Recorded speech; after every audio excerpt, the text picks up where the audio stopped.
Marie Veslick ne revient pas souvent dans le quartier Saint-Michel. C'est ici, rue Sainte-Catherine, qu'elle a été déportée à l'âge de 14 ans. Mais je ne reconnais rien. Ce jour-là, elle devait faire une course pour son père, mais son voisin avait envoyé une lettre à la préfecture pour dénoncer sa famille. Je n'aime pas venir ici parce que ça me rappelle trop de choses, des bonnes, parce que j'ai vécu là avec mes parents, et puis des mauvaises.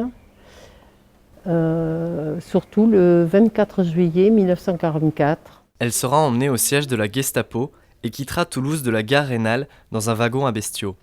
Pour elle commence l'horreur des camps de Ravensbrück et Bergen-Belsen. Là, c'était vraiment le camp d'extermination. On savait qu'il y avait les 3/4 là qui mouraient, il n'y avait rien à manger, il n'y avait rien à boire. Et c'était vraiment le camp...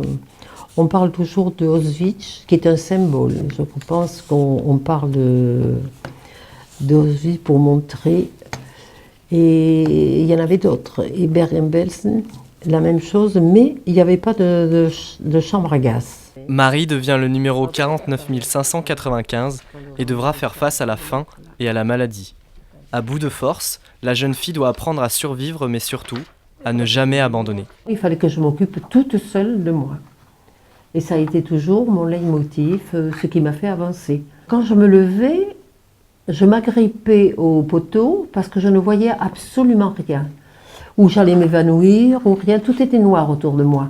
Mais je ne voulais pas tomber, parce que je savais que si je tombais, je ne pourrais pas me relever. Une fois rentrée à Toulouse, Marie décide de tourner la page et de reprendre le cours de sa vie.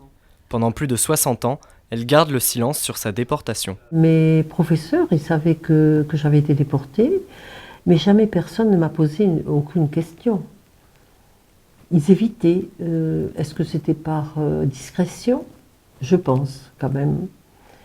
Mais du moment que moi, je n'en parlais pas, on n'en parlait pas. Aujourd'hui, Marie Veslick multiplie les témoignages. Pour elle, ce n'est pas un devoir de mémoire, mais le désir de transmettre aux nouvelles générations son histoire.